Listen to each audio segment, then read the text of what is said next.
So, what does Ingmar Bergman and the Grey Cup have in common? I know there should be a punchline to that. Although I suppose gray probably is something they would have in common as far as mood is concerned. So big thank you to all of you that have come out for Ingmar Bergman's Fanny and Alexander on Grey Cup night. I have to admit, I'm so clueless about sports. I had no idea about this game tonight until, of course, I was informed. So please don't have me sent out of Hamilton on a rail. My apologies for that. But look at these true film lovers that have all come out here tonight to enjoy and experience world cinema. My name is Jeff Bender. Welcome to the Westdale. This is the World Cinema Masterworks Film Talk series. It's a mouthful. And this is our fourth film in the series. So excited to be able to cover Ingmar Bergman's Fanny and Alexander, which is generously brought to you by the folks at Bix Advisors in Ancaster. Now, normally I would have a bodyguard up here that would be tackling this very nice man, but you know, they're at the CFL Cup. Do you mind if I interrupt? No, please go ahead. I wish someone would. You know, I just wanted to interrupt just for a moment and just on behalf of all of us to say thank you for Jeff for doing this series. This is so nice of him to give up this time and to share his passion for film. So, Jeff, it's a gift from all of us. Oh, well, thank you, Ron. Thanks so much. Appreciate it. Well, gosh. Sorry to interrupt. Let's see. Well, hey, you know, since no one's really paying attention tonight, we could just pass this around. It's like your teacher would say, did you bring enough for everybody? Ron, everybody, thanks so much. I mean, this really started, and I know Fanny and Alexander is not a short film, so I'll try to be as quick as possible. But so everyone gets home, you know, on time. But this all started with COVID-19. Oddly enough. And the team at the Westdale put together some film clubs, and I joined on and began to host some of those. And I've been able to meet such wonderful people, and many of you are in the audience this evening, and by extension, many of you that come every Sunday for Fred's Talks and my own. I'm just so pleased to be able to get to know you. And so, and this will continue to happen into 2022, into the new year, in January, and I promise we're going to move the start time up by an hour, but we're doing Kurosawa's The Seven Samurai. And so please come along. There, as far as I know, there's an intermission in that one. And we're looking at In the Mood for Love for February, the Wong Kar-wai movie, and of course, Camus' Black Orpheus in time for Carnival in March. So a lot of cool things coming up in the new year, and this series will continue. And, you know, feel free. I know everyone will probably want to get home shortly after the film, but please let it just know that I'll be here for a little bit to hear your comments and ideas and thoughts on tonight's film. So, of course, while developing this film program, it was, you know, an obvious choice that Ingmar Bergman needed to be a presence in this program, obviously. But the big challenge for us was to understand, where does one begin? Where does one start? And as we can see, this is just scratching the surface of a career that lasted nearly 60 years in both theater and film, opera, and of course, you know, we're a film talk series, but it was so challenging. If you look at the 45 feature films that he made for commercial cinema, you know, we're close to probably a dozen masterpieces in the group. And yet we thought, let's begin at the very end of his career from 1982's Fanny and Alexander. It's a multi-award winning film, but the reason being mostly is that for those of you, and I'm just wondering, how many people in here would this be your first Ingmar Bergman movie by any chance? A couple of people. And so that means that for many of you, you're familiar with the kinds of films that he makes. Some have described some of them as being a bit gloomy and a bit dark. Esoteric is a word I've heard thrown around when it comes to Bergman. And yet my experience with his films, even when you look at some of the darker pictures like Cries and Whispers and Virgin Spring, is that there is always a sense of hope, of humanity in his films. And so I hope for those of you that are experiencing Bergman for the first time, that this will be a good entry point for you.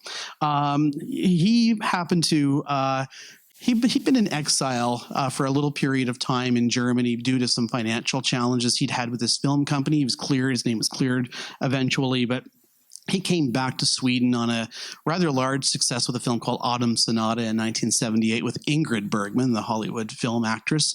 And I highly recommend it. It's great. Wait till Mother's Day. You'll get the joke when you come around next spring. But he was really trying to figure out, what am I going to do next? He was getting a bit older, but by standards, he kept working until 2003, thereabouts. But in 1982, he was slowing down, and he was really wanting to find something to do that he would enjoy. But he's thinking, what's going to be my last picture? And it was, as he described it, Fanny and Alexander, the story is that this was the culmination of his life's work. And, we'll get into the film shortly. You'll see that there's very many semi-autobiographical aspects of the film, but it is a reflection on his life. And it contained a lot of the themes that he would quite frequently get into throughout his films. Things like existential joys and dreads, free will over fate, sin and punishment, life and death and love are all present in this film. And for those of you that have not encountered his films, I would say, if you were going to go back and watch a movie that might be a good one to pair this with, Wild Strawberries from 1957 might be a great companion piece to check out. And you'll see that so many of these themes of reflection and family and a life lived, and in some cases, for some, a life just beginning, are all very present there. Now, while the tone is influenced by everyone from Charles Dickens to Strindberg, and then even William Shakespeare to an extent, I have to say that it's Bergman's personal experiences as a child, living in the comfort of his grandmother's home in Uppsala, Sweden. During the Christmas season, he has these warm and wonderful, romanticized memories of what it was like to be a child in the bosom of his grandmother. And he speaks about that and his great love for his mother through all of his life. And this is all depicted in the film through the eyes of the character Alexander. But also, and this is very Bergman, whenever there's joy, there's always darkness. There's always something looming around the corner that could invoke the themes of terror and of course conflict. He was tormented in his life as a young kid by a very authoritarian father who was a Lutheran minister. They came from this bourgeois upper middle class environment in Sweden in the early 20th century, and his father was quite well renowned. He actually ministered to the King of Sweden in the early 20th century. So they came from good stock, but he also lived under the thumb of this rather manic, depressive environment that his father was engaged in. He often wrote about the fact that when my father is in a good mood, life couldn't be better. It's sensational. But he would never know when those bad moods were going to come. And so he lived under this very strict regime of sin, cruel punishment, seeking forgiveness and grace. And both of these highs and lows weave their way into this film, as he recognized, as they do in all aspects of life. So when you would press Bergman in an interview, if you read his autobiography, his perspectives on happiness is that, you have these high moments in the moment of joy, but you also have to be prepared to temper them with the challenging moments that happen in life. Because of this authoritarian environment, it did move him to reject God very early on in his life. And that's another recurring theme that you see, is the relationship that people have with religion and with God, and who's listening when it comes to spirituality.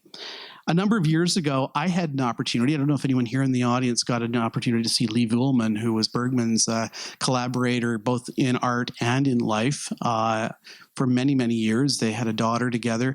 She was in Toronto giving a talk, and one of the things that struck me, and sadly, she's not in this movie. There are a handful of people that collaborated with Bergman for decades that all came back to do this movie, with the exception of a few that are striking, which I can talk about afterwards. But she mentioned that one of the things that intrigued Bergman about life was the idea of a life interrupted, and the trajectory it takes based on one decision after the next. And this is what you're going to experience in Fanny and Alexander. It's at times realistic, and it's time, of course, seen through the viewpoint of a child. And so as a result, what you see is true raw emotion. It's what you might encounter yourselves as an audience member. But it also takes on, and I think it's important to point this out, it takes on a bit of a storybook fantasy tale with elements of magic and folklore, the supernatural, and there are dark forces afoot. It's like any children's tale. It's one of the reasons I chose this film for this time of year is that, you know, when we're into the holiday season, there's always magic. There's always the supernatural ideas, and yet there's also always looming around the corner dark forces that we work to fight against throughout our entire lives. And a couple of other things to point out, make sure I'm on the right slide here, is as you watch the film, there are a couple of hallmarks that are part of Bergman's personal touch as a filmmaker that I think to point out. Normally, we make a big point of pointing out music. He used it sparingly throughout his entire career. He really didn't want to manipulate audiences with music, and he thought it was often overdone. So it's used rather sparingly in this movie, and yet it is used in a diegetic fashion. You'll find that it's incorporated when it's actually real and utilized within the context of the film. But there are moments where it's used rather sparingly, and I challenge you just to listen for when it is utilized and what do you think what is it trying to symbolize and what's it trying to get us to pay attention to. The other thing, and Bergman was quoted as saying, for me, the human face is the most important subject of the cinema. And so in his films, when you see a close-up of a face in this film, and in all of his movies, if you want to go backward, I think notably the film Persona, if you're taking notes, is one that really fetishizes the face in many regards. But when you see a close-up of the face and is brilliantly photographed by his lifelong collaborator, Sven Nykvist, it's telling you something important about the character. It's working to strip away the mask that the character presents to you and to show you the closest thing to the truth about that person. But what you'll find in this film, when we start to encounter certain characters, is that sometimes even the masks tell you everything you need to know about the core of the individual when they haven't been stripped away, when they're artificial masks in some regard. And so what sometimes you may see as being pleasant and friendly aren't always what they seem to be, but that's often more than you need to know about that particular individual. So I'm just giving you little hints. I don't want to spoil the film, but the last thing I did want to touch on before we wrap up is that Liv Ullmann also spoke in relation to Bergman about his fears. And, he's a neurotic guy. He had a lot of ups and downs and hang-ups and anxieties, and he worked through them throughout his entire film portfolio, as you can see them. And she said that one of his major fears as she got so close to him and to know him was that he was afraid of the cold that we encounter from people. He feared that people would not learn or would forget what it means to be compassionate. And I think I bring this up because it's the holiday season. Of course, it's a time where we're supposed to be reminded to be kind and compassionate and charitable to people.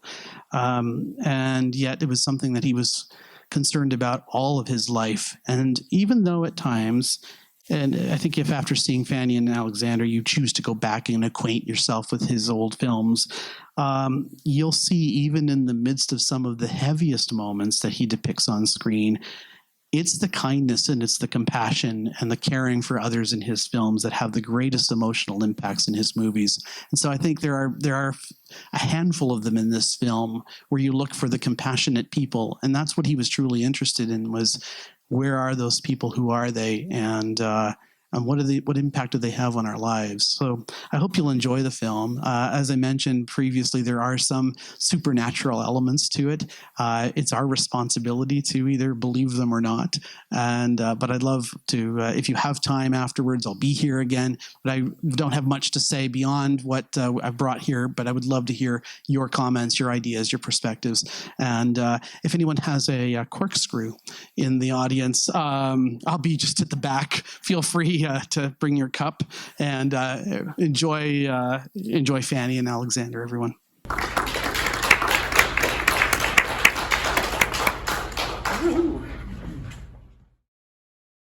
Good morning, or good evening. Hello, everybody. Bergman, huh? I do tend to think that the bishop should probably consider getting into pillow fights more often. They probably would have had a much better time at the bishop's palace. Any comments, questions, or thoughts about this movie? If you're contemplating, one thing I can tell you is the film did win Best Foreign Picture. Anna Asper won for the best set design with the Academy Awards in 1982.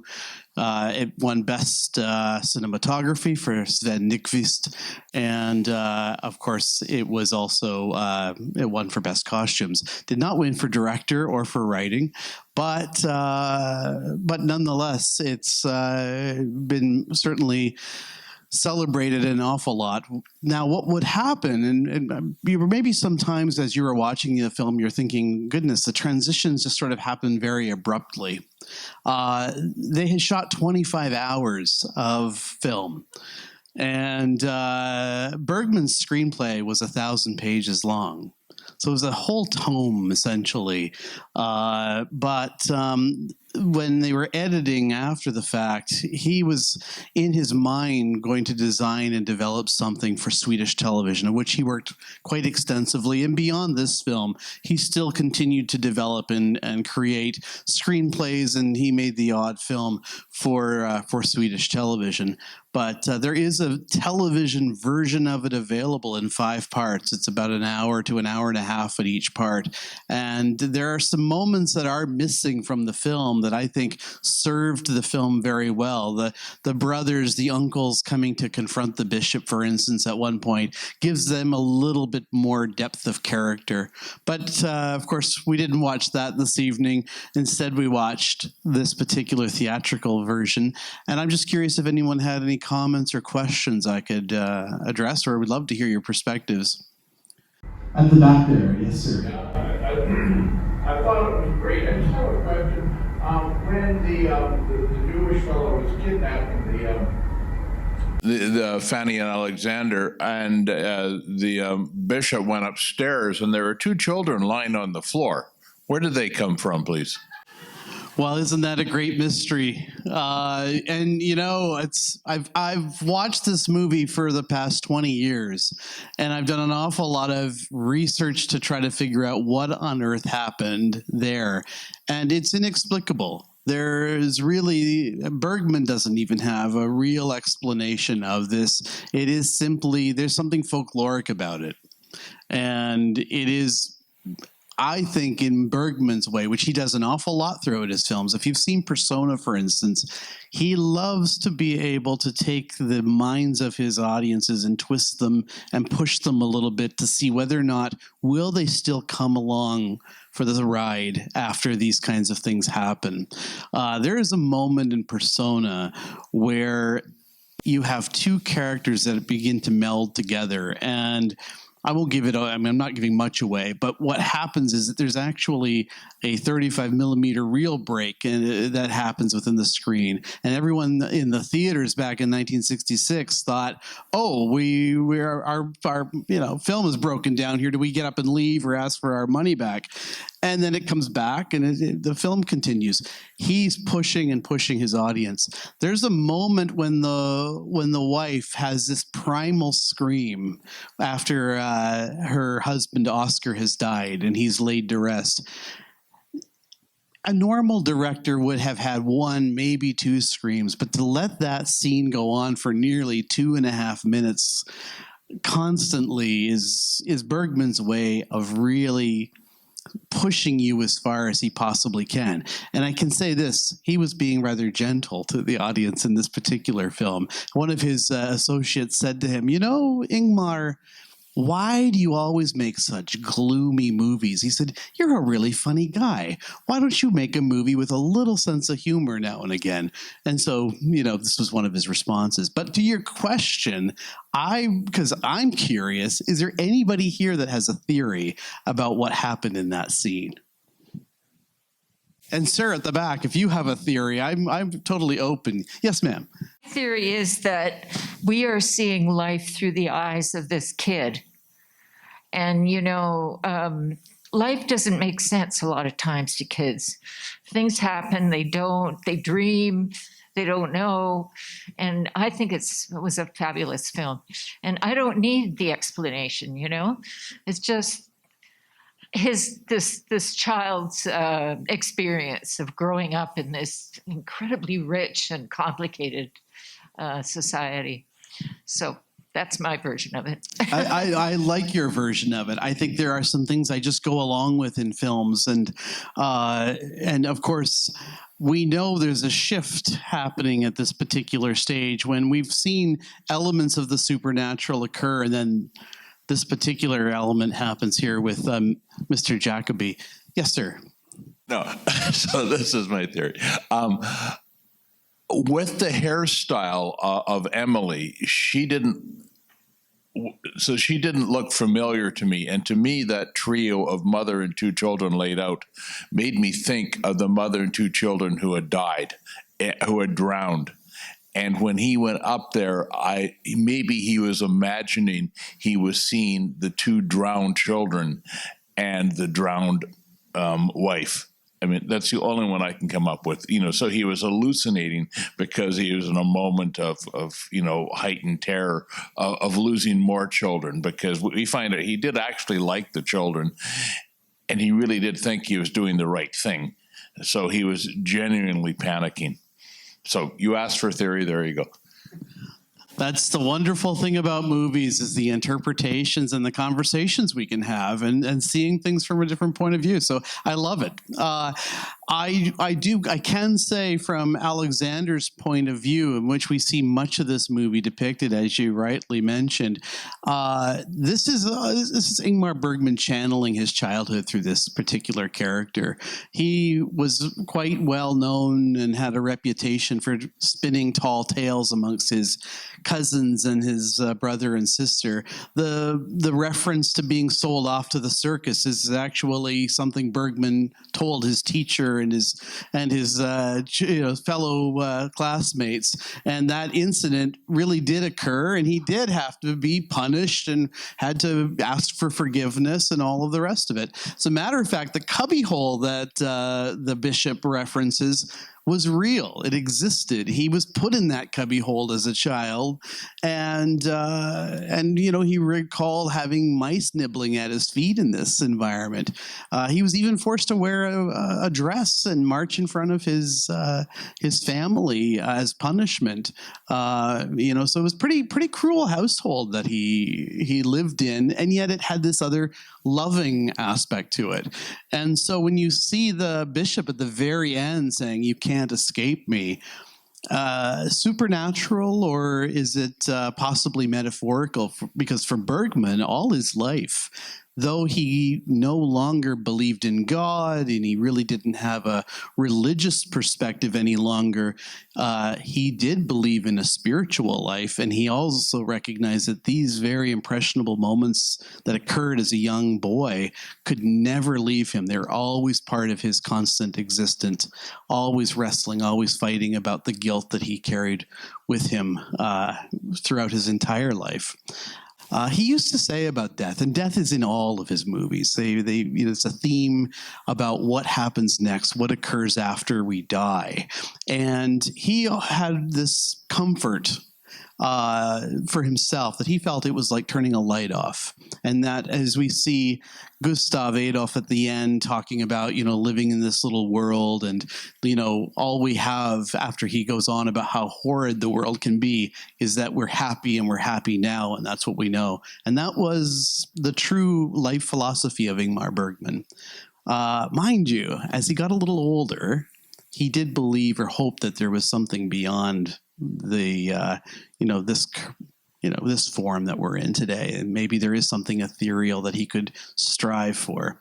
So he was uncertain right up until the end of his life, but he was hopeful and always optimistic, despite some of the things that you see portrayed in the films. I'm loving the theories, by the way. My goodness, wait till we do Tarkovsky next year sometime. Anyone else? Yes, Cheryl. I just wondered about the puppets, and if you have any background information. They were it was just such a bizarre, unexpected twist. Well, the question about puppets and what's the deal with the puppets, basically, as we see, one thing to keep in mind is Bergman started his career as an artist in the late 30s in theater, and being engaged in all aspects and form of theater were super important. He liked to have it depicted in the screen. It was an additional layer to what we're seeing in this strange environment that the Jacobys live in. But when you look at what is a puppet, what does a puppet do? It is a way of showing us a different form of life, of a manipulated or created form of life. And, I'm only waxing from my own perspective here, but I believe the idea behind these forms is entirely about manufactured reality. I think we even see at the very beginning, Alexander is living in a different reality with the paper cutout puppets as well. I think it's always looking for some kind of an escape. And here he is finally in an environment that's not nearly as stark as the one he just came from, but is full of possibility and full of the ability to create and to, for make-believe, even if it isn't a real life. I think, something that happens, of course, is that he shifts into a different reality where he almost becomes from a boy to a man in a regard, because he is, it's suggested that he is possibly involved in the demise of the bishop in some way through his imagination. And so, would he like to go back to the other aspect of his life of still playing with toys? And, the teddy bear is certainly symbolic of being a child, isn't it? So I'm open to any other suggestions, of course, absolutely. But I when you look at the construct and design of these puppets, to me, it's just living and existing in the alternate reality. One thing I can point out, and Bergman certainly would readily admit this, is that he was, never matured. He was always in some form a little boy in his manner. And so when you see women depicted in his films, despite the philandering you see on the screen here, he truly believed that it was women in his world that ruled the world, that were really the core center to his universe entirely. And for many reasons, for selfish reasons of being taken care of, to sex, but also to understanding that they, of course, were intellectual beings in a time where maybe that wasn't always so popular. So when you talk about people like B.B. Anderson, Liv Ullmann, Harriet Anderson, who plays Julieta, the kind of skulking maid who gets Alexander into trouble, who was, early on in Summer with Monica, was with him throughout her entire career. All of these women talked about that of all the directors and people on the stage that they worked with, no one understood nor could write for women's roles like Ingmar Bergman. So anyway, I'm going off on different tangents because it's late. Yes, to you, Ron, and then to this gentleman here. Jeff, I waited the entire film for one of the characters to say, "Hey, Siri." But it never happened. Did you have your iPhone on when this happened at the time? I now, afterwards, I'm going to ask my iPhone what it thinks of Ingmar Bergman, and we'll see what happens. She's had a rough year, Siri. Yes, right here.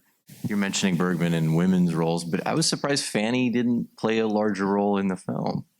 Yeah, what were your thoughts on what is Fanny's purpose? Yeah, maybe you mentioned there was the longer television version. Maybe she had a bigger role to play, but most of the time it seemed like as an observer to kind of Alexander's trials and challenges, and he was more the lead. So yeah, I didn't know that was commented on. It's funny that, in the title, you really expect her to be a more prominent role. I totally agree. It's as if she lays witness to everything that's going on within. It's happening to her too. Everything that she sees, the violence, the alienation, and of course, the love and joy from the Ekdahl family is all happening to Fanny as much as it is to Alexander. But I don't want to say she's in a cipher kind of role, but when we look at her reactions to the caning that happens, for instance, and she's not going to forget, she's there to, I think, bear witness. But I agree with you. For a movie that's called Fanny and Alexander, regrettably, young Fanny doesn't have as much to do as I would like to have seen myself. It maybe should have been called Alexander and Fanny, but thank you for noticing that, though. How are those Tiger Cats doing? Nobody knows. No, I don't really watch, but I mean, if anyone, yes. What is the status of the game? Anyone know? Sadly, went to overtime and Winnipeg won. Oh well, On that sad news, I do just wanted to say a big thank you this season for everyone that's come out to these Film Talk series and have been engaged and had good conversations with us. Happy holidays, safe holidays to everyone, and I hope you'll all have lovely time with family and friends. All the best. Take care, everybody.